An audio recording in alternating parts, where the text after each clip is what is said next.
Bueno, buenos días, perdón por la tardanza. El día de hoy, pues vamos a empezar a ver el módulo de neuroblastoma. A mí me tocó pues la primera clase y pues vamos a empezar, ¿sale? Esta es la tabla de contenidos de lo que vamos a ver el día de hoy, que vamos a empezar con la epidemiología, el screening, el desarrollo embrionario, la genética y las alteraciones moleculares y cromosómicas. Salud. Primero que nada, pues el neuroblastoma es el tumor sólido extracraneal más frecuente en la infancia que está originado de las células precursoras de la cresta neural del sistema nervioso simpático. Representa el 8 al 10% de los cánceres pediátricos y aproximadamente el 15% de las muertes por cáncer infantil. La edad media del diagnóstico es menos de 5 años y el 90% se diagnostica a esta edad. Lo más frecuente es encontrarlo en las glándulas suprarrenales, que de todos estos es el más común. También en la cadena simpática paravertebral, en el mediastino, en el retroperitoneo y en el cuello. Existe una ligera prevalencia en niños de 1.1 a 1 comparado con las niñas. Internacionalmente la incidencia parece ser más alta en regiones de grupos étnicos con un estándar de vida superior y se ha observado que los niños afroamericanos tienen una mayor probabilidad de presentar enfermedad de alto riesgo y resultados fatales. En México, entre 2007 y 2010, el neuroblastoma ocupó el 10º lugar entre las neoplasias malignas de niños y adolescentes y tenía una prevalencia del 1.9% y una incidencia anual de 2.3 casos por millón de personas. Hablando ya del screening o del tamizaje para el neuroblastoma, este es uno de los temas más controvertidos dentro de pues, el neuroblastoma, ya que la mayoría de los neuroblastomas, como sabemos, producen metabolitos de catecolamina, que son el ácido vandélico o el ácido homovanílico, que es el HVA o el VMA. En la hipótesis inicial, pues se creía que el diagnóstico temprano en lactantes, pues podría permitir que se detectaran los tumores como antes de que progresaran a estadios más avanzados y estadios agresivos. Esto podría reducir la mortalidad de los pacientes que iban a llegar a tener el neuroblastoma.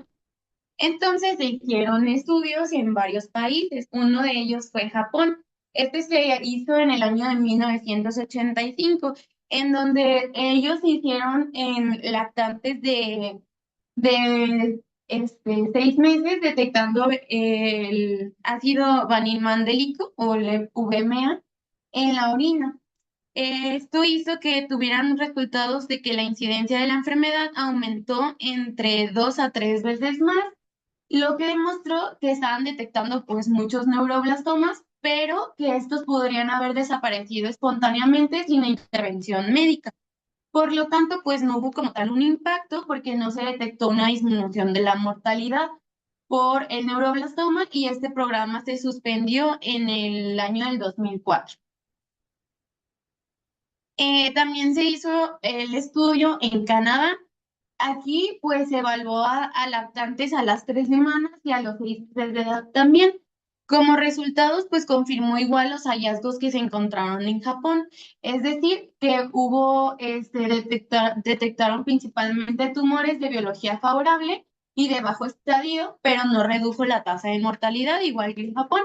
Y se observó que había una tasa significativa de complicaciones en pacientes a los que sometieron ya sea alguna cirugía o alguna quimioterapia por tumores que se detectaron en este tamizaje o en este screening, que probablemente nunca habrían causado daño clínico. Entonces, pues hubo un sobrediagnóstico también. Y el último país fue Alemania, en donde intentaron también hacer el tamizaje, pero para evitar este sobrediagnóstico, lo hicieron en los pacientes hasta los 12 meses de edad. Sin embargo, aunque pues detectaron más tumores de características biológicas desfavorables, pues tampoco hubo una reducción en la mortalidad, por lo que en estos pacientes de alto riesgo. Hubo tres razones por las que pues se fracasaron estos estudios. La primera pues fue que los tumores de alto riesgo a menudo y que tiene el MIC-N, que ahorita más adelante lo voy a explicar, a menudo no estaban presentes o no eran detectables en edades del tamizaje. Y como ya lo dije, el sobrediagnóstico que pues detectó tumores que tenían una biología favorable y que no, que estaban destinados a la regresión pues espontánea, que no requerían de tratamiento. Y pues también estos falsos positivos generaron una preocupación persistente en los padres de familia y en los pacientes de los que pues finalmente pues no iban a tener la enfermedad como tal. Por lo tanto, debido a que pues el tamizaje con las catecolaminas en orina no redujo la mortalidad, y más que nada aumentaba el riesgo de sobretratamiento y complicaciones, pues estos programas fueron abandonados ya en todo el mundo. Actualmente el enfoque de tamizaje como tal solo se está haciendo como hacia lo genético, sobre todo en Estados Unidos, donde se recomienda ya el tamizaje para genético en pruebas de mutaciones del AILECA y el FOXP2B, específicamente para pacientes que han tenido una historia familiar de tumores de neuroblastoma. Pasando ya pues al desarrollo embrionario, como sabemos pues el neuroblastoma va a surgir de alteraciones en el desarrollo normal de las células de la cresta neural y específicamente en aquellas que están destinadas a formar el sistema nervioso simpático y la médula suprarrenal. Aquí la cresta neural está formada por bandas de células pareadas bilateralmente estas que se van a originar en el ectodermo y en las márgenes del tubo neural. Estas células van a migrar y a diversas localizaciones y se van a diferenciar en numerosos tipos de células dentro del embrión. Ya como tal, el desarrollo embrionario, bueno, va a tener diferentes tipos de células y estructuras y que van a ser nervios, células gliales, tejido conjuntivo, huesos y células pigmentadas. Como tal, el desarrollo embrionario del neuroblastoma pues se reduce en esta imagen. Durante la embriogénesis, las células de la cresta neural, que son estas, van a estar localizadas, como les dije, en el borde dorsal del tubo neural. Pero para poder migrar van a tener que sufrir transiciones de epitelio mesénquima, que es este, y es un proceso mediante el cual se va a perder la adhesión celular, se van a empezar a desprender, se van a separar del cresta neural y van a adquirir una capacidad migratoria. Se van a desplazar hacia distintos tejidos embrionarios. Y una parte de estas células va a dar origen a los progenitores simpático-adrenales. Y también, pues, de ahí se van a convertir en los ganglios simpáticos, la médula suprarrenal y neuronas simpáticas. El desarrollo, pues, de las progenitores simpático-adrenales requieren de varias señales moleculares coordinadas, que son estas. El BMP induce especificación simpático-adrenérgica y regulan la FOX2B, que tenemos acá, que es un factor esencial para la identidad neuronal simpática. El WNT, y el RO, otro, van a favorecer esa migración, la supervivencia y la diferenciación de las células de la cresta neural, permitiendo pues el desplazamiento adecuado hacia la cadena simpática. Si durante este proceso hay alguna alteración genética o epigenética, lo que va a producir es que se van a quedar las progenitores simpático-adrenales pueden quedar como atrapados en un estado inmaduro o proliferativo y con una potencial tumoral. El FOX2B que tenemos acá a este lado es un regulador de diferenciación simpático-adrenérgica.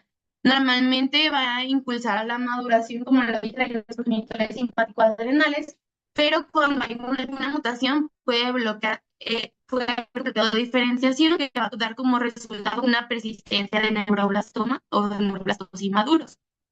El MIC-N, que aquí está, es el principal impulsor oncogénico que va a hacer que haya una amplificación o una sobreexpresión. Este es un evento clave en el neuroblastoma agresivo y puede aumentar la proliferación celular, inhibe la apoptosis, mantiene una inmadurez celular. Y el LIN28B, que es este mantiene una indiferenciación embrionaria en etapas, pues, iniciales. Si hay como una sobreexpresión de este, pues se va a quedar, la célula se va a quedar como inmadura y pues junto con el MINC-N va a acelerar la transformación y otras lesiones. Y pues así es como se forman los neuroblastomas con todas estas. Igual vamos a hablar más adelante de todos estos genes. Hablando ya, entrando en la genética, de los casos familiares nada más representan del 1 al 2% de los casos y van a seguir un patrón cuando lo hay, un patrón de herencia autosómico dominante. Hay algunos síndromes que se pueden asociar con el neuroblastoma, es decir, que si el paciente tiene alguno de estos síndromes, puede generar el neuroblastoma, que es el síndrome de Pitt-Wiedemann, el síndrome de Turner en las niñas, el síndrome de Noonan y neurofibromatosis tipo 1. Bueno, esta es la genética como tal, los genes. En esta imagen nos pueden mostrar los principales genes asociados al neuroblastoma, según qué tan frecuentes son en la población y qué tanto puede aumentar el riesgo de que se desarrolle la enfermedad. Podemos ver que en el eje horizontal, en este, es la frecuencia, qué tan común es esta variante genética, que puede ser pues muy rara, o sea que casi nunca ocurre, pero cuando aparece suele tener un gran impacto. Y también puede ser poco frecuente o común en la población. Y en el eje de las verticales, pues aquí podemos ver cuánto aumenta el riesgo del neuroblastoma, que puede ser mucho, intermedio o poco. Es decir, entonces, que entre más arriba y más a la izquierda, genes raros, pero que pueden ser muy peligrosos, como el LK y el FOX2B, y entre la zona media, pues como un riesgo intermedio, y a la derecha en esta parte, pues son variantes comunes, pero de bajo efecto, como lo es el IN29. Y estas son, como lo dice aquí, muy frecuentes, sin embargo, por sí solas tienen poco efecto, necesitan como que varias para poder generar la enfermedad. Hablando ya del FOX2B, este es es la primera mutación identificada. Está en el cromosoma 4p13 y en condiciones normales tiene efectos inhibidores del crecimiento. Su sobreexpresión pues va a promover la salida del ciclo celular para que la neurona pueda madurar y diferenciarse. Si hay algún tipo de mutación en este gen, lo que va a hacer es que va a haber un bloqueo de la maduración normal y dejando una población de células inmaduras que son susceptibles a una transformación maligna. El ALK, este es un receptor de tirosina quinasa que está localizado en el cromosoma 2p23. Se expresa en los sistemas nerviosos central y periférico durante el desarrollo embrionario y es considerado un impulsor oncogénico en casos hereditarios como esporádicos. Como lo vemos aquí, se encuentra en el 50% de los casos familiares y solo el 7 al 8% en los casos esporádicos. Por eso es que el screening también se basaba mucho en el ALK en Estados Unidos del hereditario. Aquí está una tabla de todas las mutaciones que puede tener el ALK. Podemos encontrar que entre todos estos, pues el más agresivo es el F1174I y el más frecuente el R1275Q. Esta tabla pues continúa porque realmente son bastantes mutaciones y pues lo que hace es que estas mutaciones pueden provocar una fosforilación constitutiva, lo que va a significar que básicamente el receptor va a estar como encendido todo el tiempo sin la necesidad de un ligando. Y esta va a activar unas vías que son estas, la MAPQ, PK, perdón, y esta, que pues van a regular el crecimiento celular y van a bloquear la apoptosis.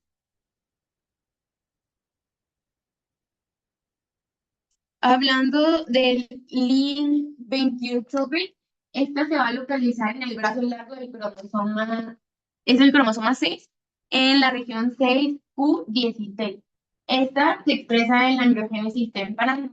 Como ya les había comentado, participa en mantener las células en un estado inmaduro en etapas tempranas del desarrollo. Y lo que hace principalmente es que bloquea la familia de los microARNs LED7. Estos, normalmente el LED7 lo que hace es que promueve una maduración celular y frena genes como el MYC-N. Entonces, si hay una sobreexpresión del LIN28B, pues lo que va a hacer es que va a impedir que los neuroblastos se conviertan en células nerviosas maduras y va a hacer que la célula se quede como en ese estado, en modo pues embrionario. Hablando ya del MYC-N, este fue el primer oncogen que fue identificado con una importancia clínica definitiva en el neuroblastoma. Fue identificado en 1983 y su locus genómico está en el brazo corto distal del cromosoma 2 o 2p24.3. Este ocurre del 20 al 30% de los tumores primarios y 50% en etapa avanzada. Este es importante porque se asocia mucho a pues, enfermedad avanzada en características biológicas desfavorables, una progresión tumoral rápida y una menor supervivencia de los pacientes que lo tienen. Este se expresa durante el desarrollo neural fetal en el prosencéfalo, el romboencéfalo y los riñones, pero no en los tejidos adultos. Y define la dirección de la diferenciación neuronal. El MYC-N va a bloquear las vías de diferenciación y va a activar factores de pluripotenciación y autorrenovación como el KLF2, KLF4 y el LIN28B, como ya les había comentado. Pero, ¿cuál es el papel del MYC en la tumorigénesis? Este, pues, va a suprimir bueno, más bien, la supresión del MYC-N, lo que va a hacer es que da como resultado un fenotipo más diferenciado. El MYC-N también participa en todos los aspectos de la metástasis, es decir, en la adhesión, la motilidad y la invasión. Este regula la baja de las integrinas alfa 1 y beta 1 para que permita la invasión. Y los tumores con amplificación de este MYC también tienen un aumento de la angiogénesis. ¿Cómo vamos a saber si el MYC-N está amplificado? Bueno, pues el Children Oncology Group clasifica la amplificación como la presencia de más de 10 copias en el gen por cada célula diploide. Aquí la amplificación del MYC pues, se va a medir mediante la hibridación in situ, fluorescente o el FISH, como un aumento de 4 veces en el número de señales del MYC-N en comparación con la sonda de referencia ubicada en el cromosoma 2. Este es pues el FISH, donde pues nos menciona que se debe tomar pues, una muestra de ADN y estas van a usar como unas ondas fluorescentes complementarias a una secuencia genética específica. Si ven, va primero una desnaturalización y luego una hibridación. Y después de esto, que la sonda se va a unir a su región diana, se puede observar ya bajo el microscopio las señales de los colores de la fluorescencia. Lo normal es que haya de 2 a 3 señales y amplificado pues lo vamos a encontrar de esta forma, que era el que les mostré aquí. Si se dan cuenta, aquí en no se controla mucho, pero se puede observar que las células del neuroblastoma son células de neuroblastoma sin amplificación del MYC. En este se puede observar que hay como de 2 a 3 que se cada una de las células, y de este lado podemos observar que pues, más de 2. Y es así como podemos ver que está amplificado. Y ya pasando a las alteraciones moleculares y cromosómicas, estas, las aberraciones cromosómicas segmentarias son alteraciones de papel determinante en la agresividad y el pronóstico del neuroblastoma. Son marcadores de inestabilidad genómica y suelen asociarse con mayor agresividad. Para pacientes con un alto riesgo, hay mayor tasas de recaída, es un peor pronóstico y hay resistencia terapéutica. Vamos a iniciar con la pérdida de la heterocigosidad en 1P.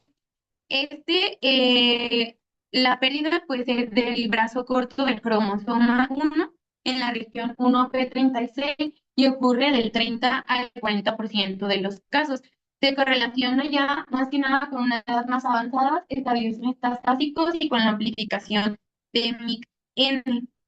Cuando coexiste con una amplificación del MYC-N, se define un grupo genético extremadamente agresivo. Y se cree que la pérdida de esta región pues elimina genes supresores de tumores que controlan la proliferación y la apoptosis celular.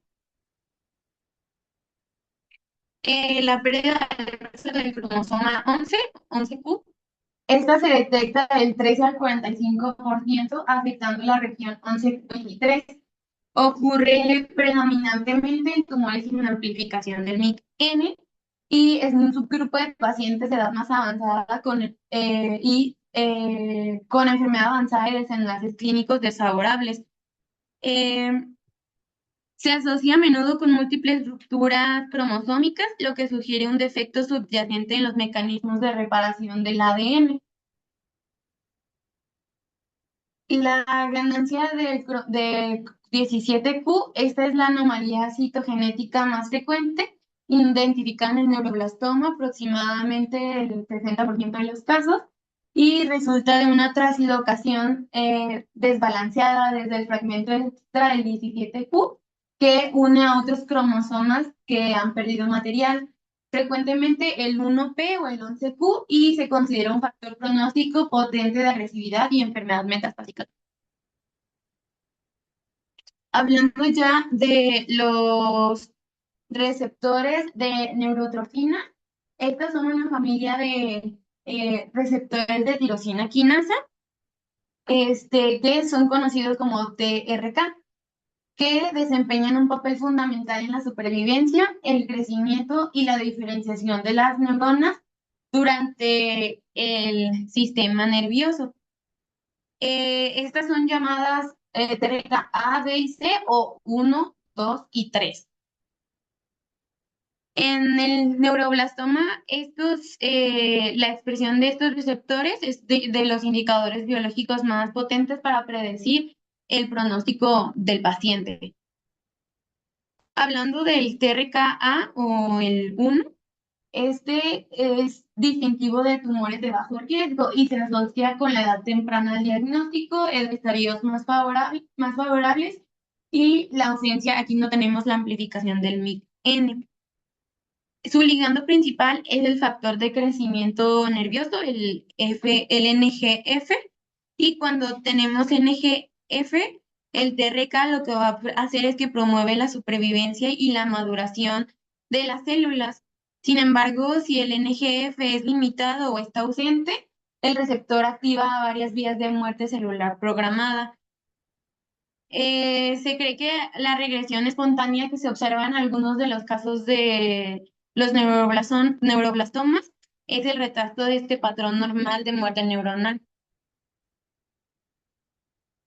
En el TRKB o en el TRK2 se expresan en los tumores agresivos. El anterior era como riesgo más favorable y este es en tumores agresivos de alto riesgo de presentación. Y aquí sí tenemos la amplificación del MYC-N. El ligando principal es el factor neurotrófico derivado del cerebro, el BDNF, y su función es conferir la resistencia a la quimioterapia.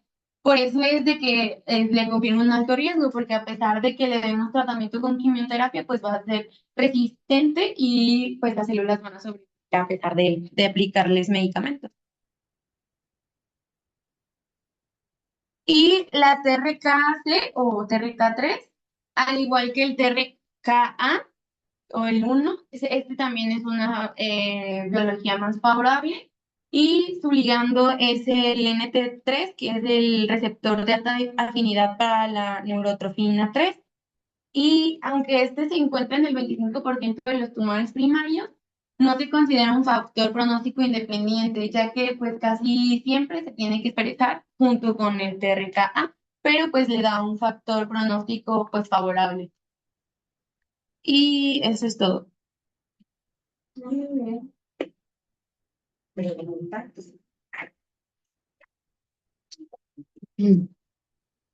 Te puso a marcar. Vamos entonces.